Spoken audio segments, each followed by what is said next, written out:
Amazing. Thank you, everyone, and welcome to our panel. We are talking today about sustainable lifestyle communities. And before we start this conversation, I would like to highlight something that we must acknowledge, and this is a shifting economic context in the region. And it is important to acknowledge, looking at, especially this year, 2025, looking at Saudi markets and its own recalibration, looking at UAE markets and rising cost of living at the end. And this is all impacting how we are really implementing sustainability. And this is what is the raising for myself and for our panelists, one of the major questions. Today, we are talking about sustainable lifestyle in communities. We are talking about technologies and our properties. And how can we, in this changing economical context in the region, how can we ensure the sustainability still maintains on top of our agendas and it still remains this momentum? I mean, today we are talking about amazing people from our developments across Saudi, Oman, UAE. And I would like to go right into the questions, and if you can answer kindly and openly to understand what are the key initiatives and what are the key actions our developers are implementing in the region to maintain sustainability on the top of the agendas. I will start with you, Achraf, since you are next to me. Looking at Oman and YITI City and being one of the really flagship projects in sustainability, we would like to understand more what are the key initiatives that you are implementing and that you are taking from Dubai Sustainable City, initiatives that really work and that are bringing the most ROI in every sense. Thanks for having me, first of all. Well, the key initiatives are divided in social, environmental, and economical sectors. These are the pillars of sustainability, obviously. When it comes to the ROI, as you mentioned, ROI, I can divide them in four major categories. With regard to the residential units, let's say, the energy savings is one of the major category. The water efficiency is the other one. The material selection is another one. Then we come to the energy production from renewable resources. So obviously, what is guaranteeing the most ROI is the energy savings features. No need to repeat again and again. Financial ROI. Yes, of course. The LED lightings, the smart HVAC systems, and then for the water conservation or efficiencies, it's about the mixers, the taps, how many liters do we spend per person per year. The material selections, it's about the insulation, it's about the U value, how you can reduce that to the maximum, whether that on the rooftop, on the roof, or the walls, or the windows. Then we come to the energy from renewable resources. In our case, it's the photovoltaic panels on all the rooftops, plus the parking areas, plus the street lightings. This is what is helping us, the sustainable city, in maximizing the ROI. And apologies for a follow-up question is, are these all learnings from the sustainable city already previously developed in the UAE? Well, definitely. They are all lesson learned, mistakes that have been done, and now it's being improved in the new design. You know, the sustainable city YITI is the fourth sustainable city in the region after the one in Dubai, Sharjah, and Abu Dhabi. And definitely one of the flagship and biggest project, I would say, in the sustainable city and diamond developers. That's true. It's a city for 10,000 people, 5,000 residents and 5,000 between workers and visitors. It comprises residential units, 5-star resort, 4-star hotel, school and nursery, marina, sports clubs, autism center, wellness center. It's a comprehensive city for. I think we are very excited for this project as it's going to be a really different one, I would say, in Oman. And I think looking at projects that are redefining the countries as well as and a question for Anna maybe, looking at the projects that are redefining countries, looking at giga projects in Saudi and the green spaces that it creates. What is your opinion on how this will drive further sustainability in Saudi region, since you're coming from there? Of course. No, thank you. And thank you for the opportunity to speak about something that for me is pretty much the reason why I go to work every day. I think that one of the things that we see in Saudi Arabia is that within the umbrella of the Saudi Green Initiative, you have this vast ambition of creating what I would call a climate infrastructure. So we're not just greening spaces in Riyadh. There are a number of projects. There's King Salman Park. There's Sports Boulevard. There's the Green Riyadh. There's the recuperation of Wadi Hanifa and replanting there. So all of those, the sum of all these projects has the opportunity to create this, what I call a climate infrastructure that is going to support the microclimate, so improving the temperatures in Riyadh, to improve the air quality, to create biodiversity corridors in the city. But ultimately, one of the things that we expect that is going to be an impact beyond what happens physically to the world is one of the things I like to refer back to is one of the studies from the International Energy Agency from a number of years back and then updated in 2023, is that the key pillars of decarbonization, of course, you have energy efficiency and including renewables, carbon capture, but one of the key pillars is also behavior change. And I think that one of the initiatives, one of the outcomes from this greening is that we're expecting to create an emotional connection with the people. Because we all think back about why you started working with the environment or with sustainability, typically is because of your experiences growing up with your family, with your community. You connected with nature and you found that that was important enough that in your work, you were going to make sure that this is a legacy for generations. So we expect that with this greening of the spaces in Riyadh, you're going to create a new culture of sustainability. So we expect to not only green the space, we expect that we're going to green the community and make that as a natural process for people to change their behaviors to preserve something that's valuable to them. And that is so important because at the end, like even who is not yet comfortable with the term of sustainability, if there are any one left, we are talking about green spaces. This is a first association towards sustainability, and it will educate, I think, the residents, starting from the kids to the oldest ones there. And that's building that community, actually. And I believe what we can talk about as well on this panel is maybe from the community management perspective, and Hamdan, next one is for you. Looking at Deyaar, I mean, I believe 16,000 more communities that you are managing, and looking at these communities, what kind of tools and strategies are you implementing from the community management perspective that are really impacting behavior, role change, and sustainability of the residents, as well as what do you see it's incentivizing residents to change the behaviors and support your sustainability initiatives?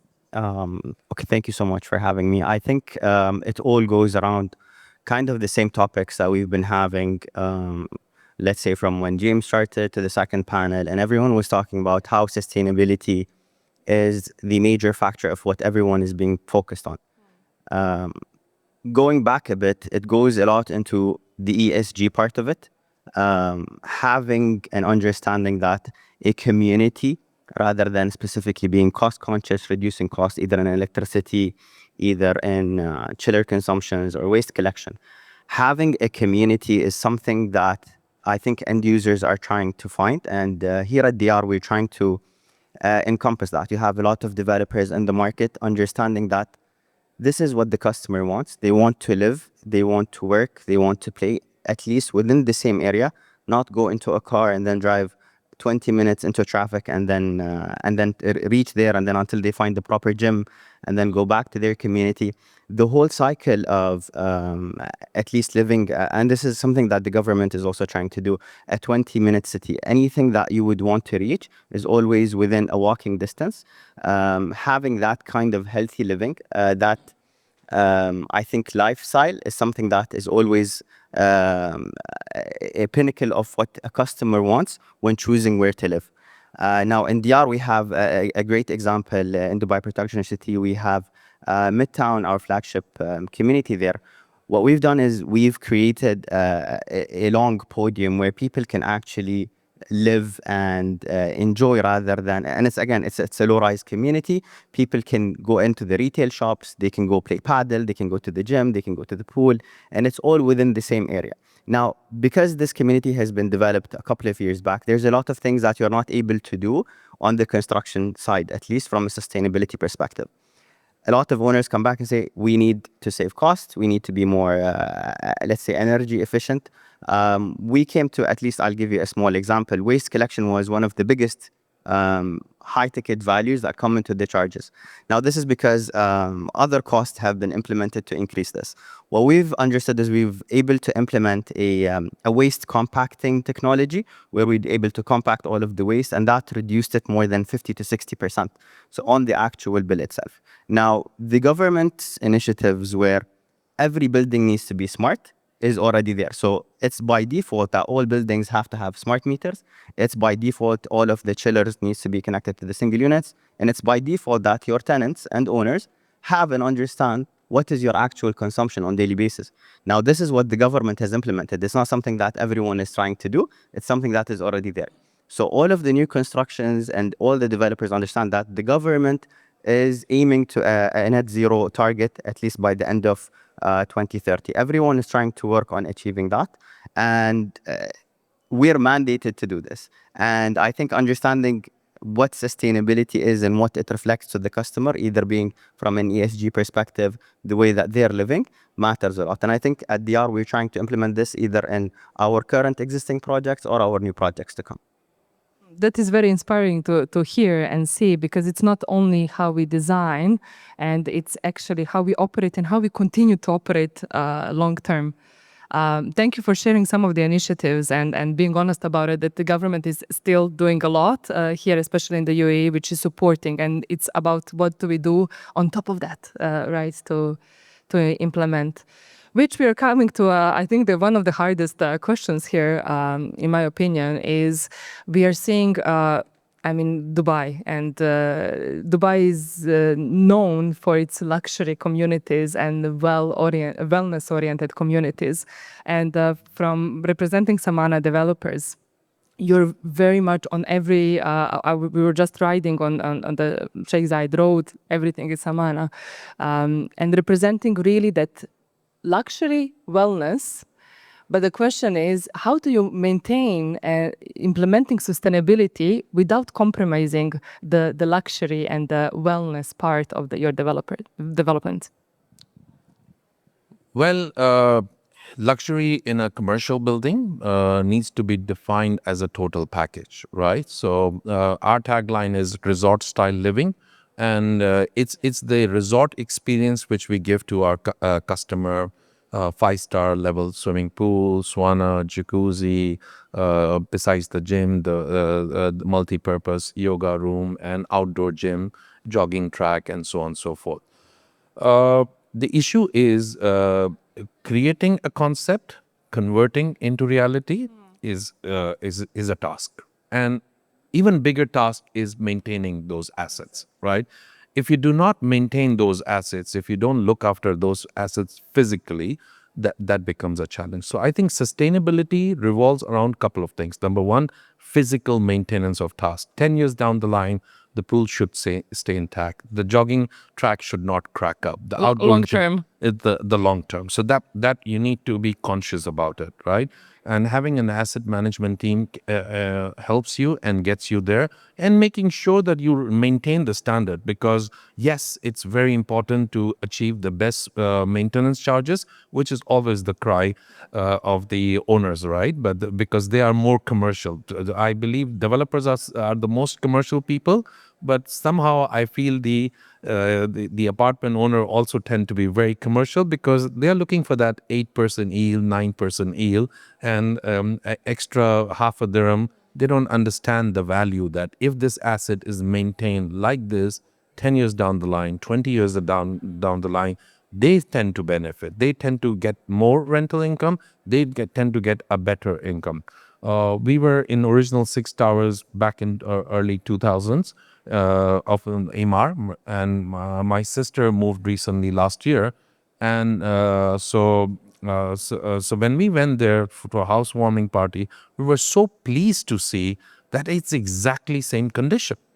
Right. So it is achievable. It is being achieved. Imar is obviously a much older developer than us.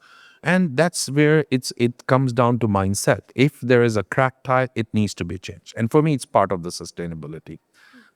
Other part is all the AI and the building management to maintain the building much more efficient with and being conscious about the carbon footprint. You don't need to waste energy. As I said, now the lifts are smart. If the developer makes the extra investment, right?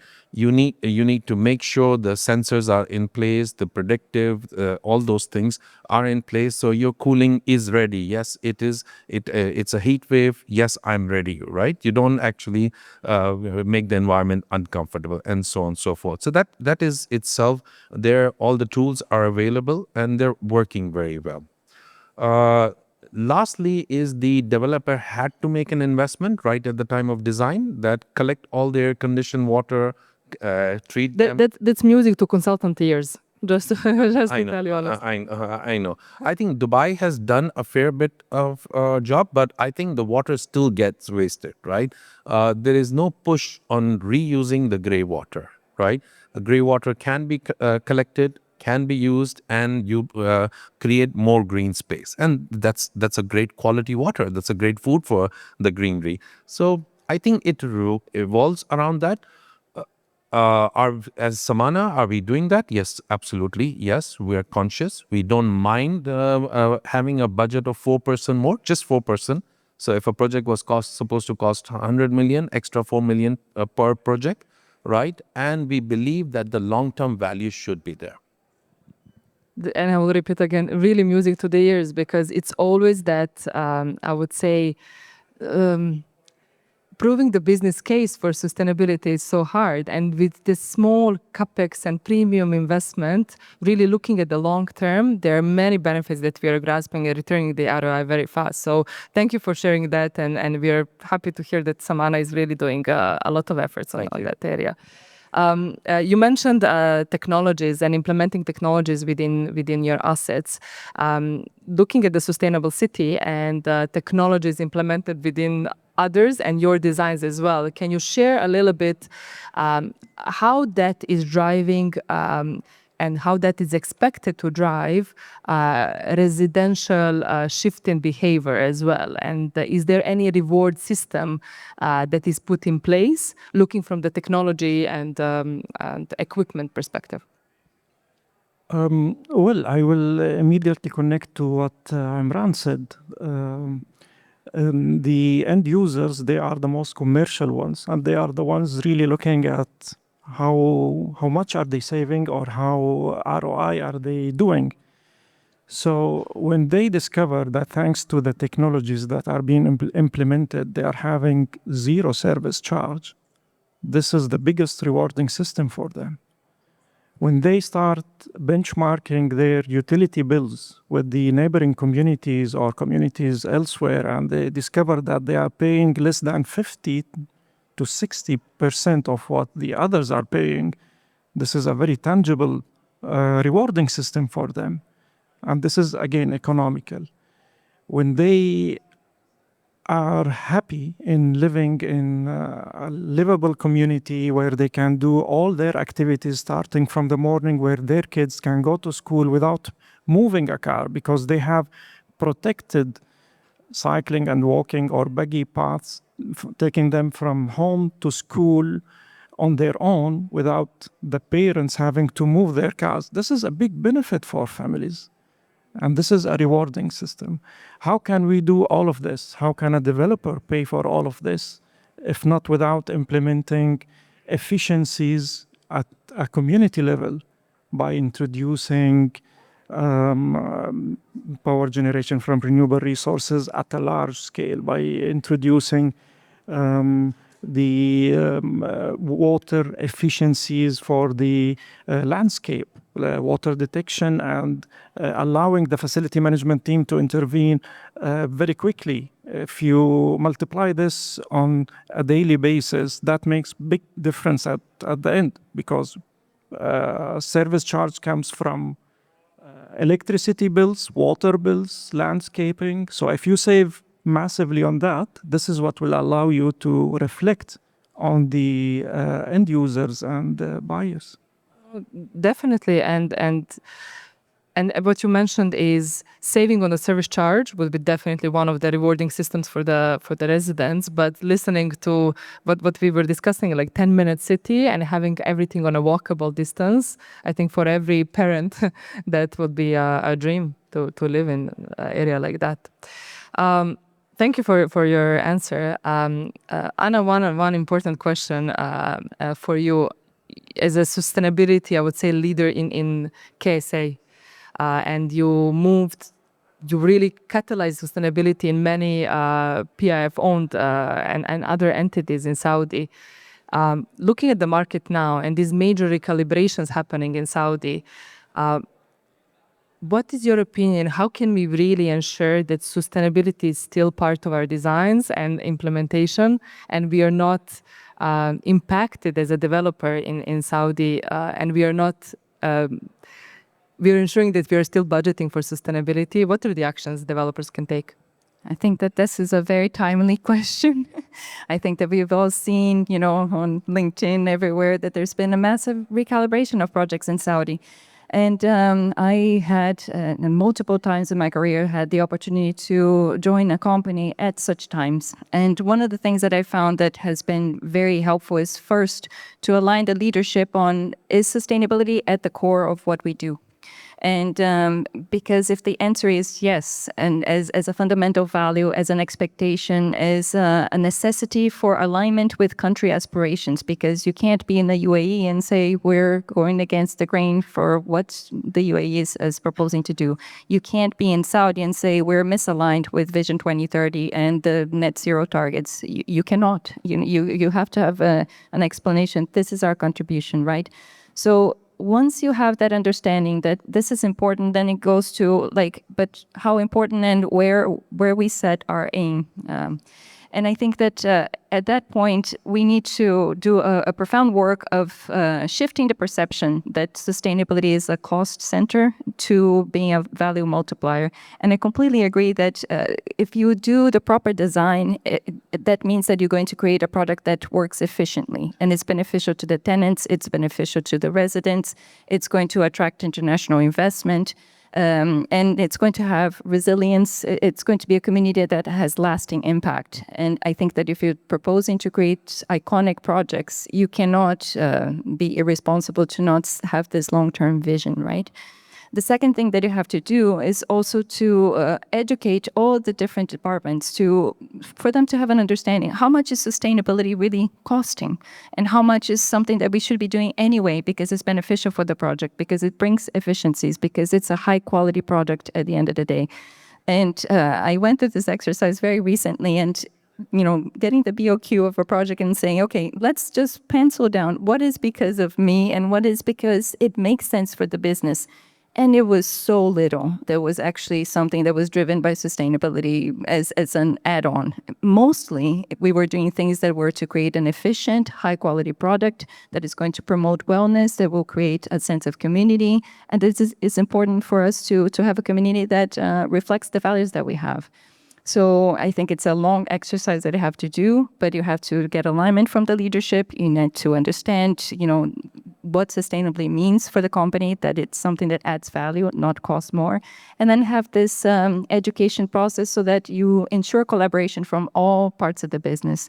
Once you do that, then it doesn't become an either or. You continue with sustainability because it's part of what you do. It's part of your design. It's part of delivering something that's high quality, and it's part of beneficial long-run impact for the project. Yeah, I like that, and I mean, it's at the end we are always thinking that sustainability is that premium and it's an add-on, right? And we always like to say is now we have chief sustainability officers, but tomorrow hopefully we will not have space for this role anymore because sustainability will be understood and implemented in the company, and that will be in line with the business objectives, not because there is a chief sustainability officer that put a requirement that is unnecessary. If I just can add, it's just reflecting something that said Rob Jones at the opening address.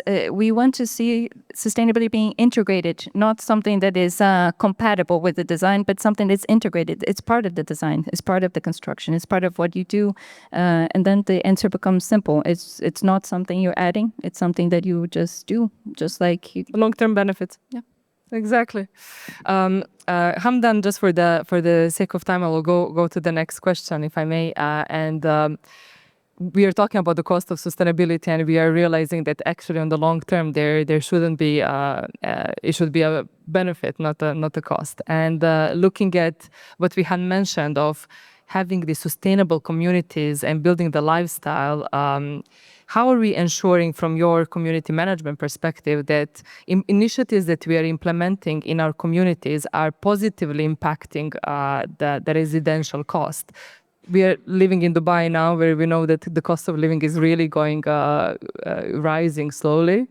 From your perspective, if you can add on that point, and how are you ensuring the sustainability is implementing and contributing positively on the cost? So it goes as a lot of what Imran mentioned, and the guys. Everyone is being cost conscious now. The benefit of what we do, Deyaar has been there for more than 20 years. So we're the developer and we're the community manager. What this helps us do is basically evaluate what has been happening in our buildings for the past 10 to 15 years. And we are recommending to the development team that these are the things that we had to reinvest, retrofit, change in order to reduce at least the service charge and to reach a level where it is at least efficiently there.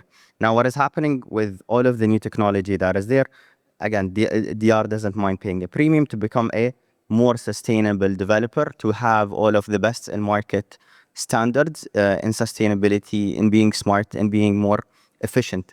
Now, the difficult part is being a community manager and going back to the owner association committee and getting their go ahead. I need to reinvest in a chiller. This is going to save me 15-20% of the cost. But at the same time, they would have to pay 2 or 3 more dirhams over the next 5 years. Now, that has always been an issue. There are owners committees, there are customers that are well aware on what sustainability is and how much of a carbon footprint that will impact. But at the end of the day, they always look at the service charge. Now, what we were able to do is we've been able to partner with energy companies. So specifically a company called Nationwide. They are our partners. And what they do is they provide energy as a service. So what they do is they would come in at their own capex, at their own capital and their expense. They would replace the chiller for you. And they would have or take at least their profitability over the next 5 years as a savings and profits for them. What happens is you get a more sustainable building over the next 5 years. You get a new brand chiller. And what happens is you're going to get that saving into the service charge coming at least in the next 5 years. Now, we've been able to save costs on the customer on the long term. We've been able to become sustainable, but at the same time, we were cost conscious that the customer at the end of the day or the person who is paying the service charge doesn't see an increase. Now, again, in all of our communities, we try to sit hand in hand with the development team so that they understand all of the touch points that really affect the service charge and the minor tweaks that we're able to do in order to have a better or efficient building to run. And in the long run, I think this is the best way, and I think this is what most developers are doing. I think that's why Imar created Imar Community Management, and all of the other major developers created their community teams in order to have that value and create more value to the customer at the end. That's a very good point, because at the end, implementing, we're talking about retrofits in this case, implementing retrofits where an ESCO is taking the cost, right, shared savings or whatever, it's not impacting me as a resident. So I'm not even knowing that it's happening, but tomorrow I'm going to see the reduction on my service charge, which is something that we all want definitely in Dubai. Mr. Imran, one quick question for you, and if anyone wants to ask a question, please submit it through QR code, I believe. We were talking about these smart technologies, and you touched based on implementing smart systems in your assets in general.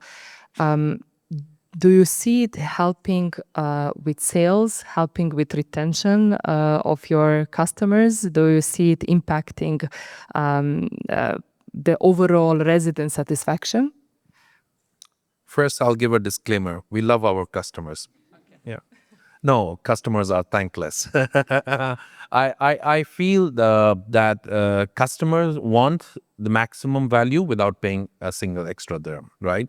That's the consensus I think we're hearing here also. So customers are already giving us great value, and I believe that it's our responsibility to give them more sustainable and ESG initiative.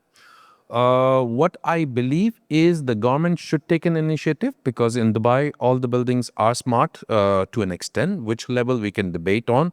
But if every building has a score, right, an environment score, that is where my company wants to score 10 on 10 and not 9.1, right? And that race takes the whole ball game to the next level, right? So imagine we are 5 developers here. Nobody wants to be low. I don't want to be lower than Imar or SAMANA or so on and so forth. So you get into a next race, and that's where these become part of your board meeting also.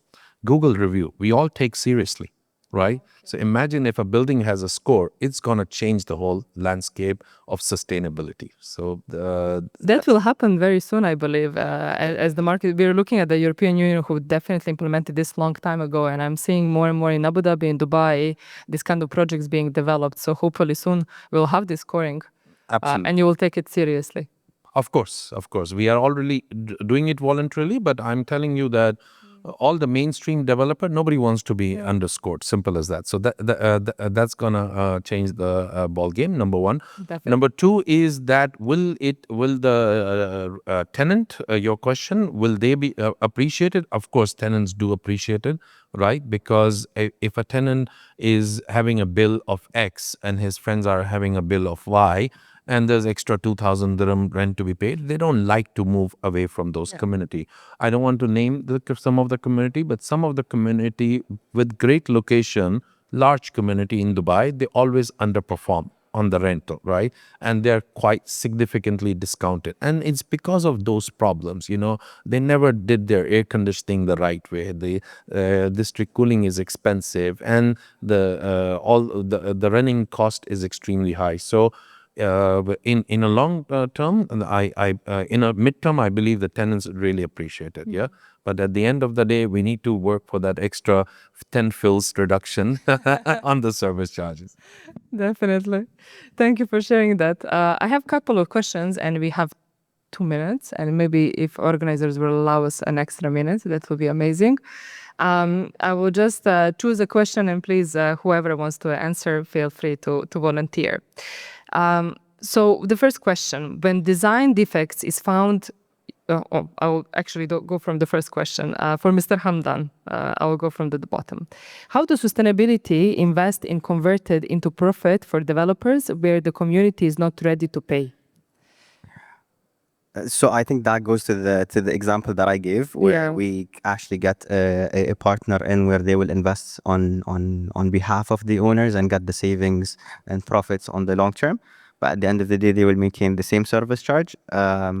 But I think maybe the question would be related on the value comes for the developer on the long term as well, because at the end of 10, 15 years, we would always want a building to have that value. We would want to appreciate in cost, in value, rather than depreciate. And I think that's the whole purpose of having a community team. Nice.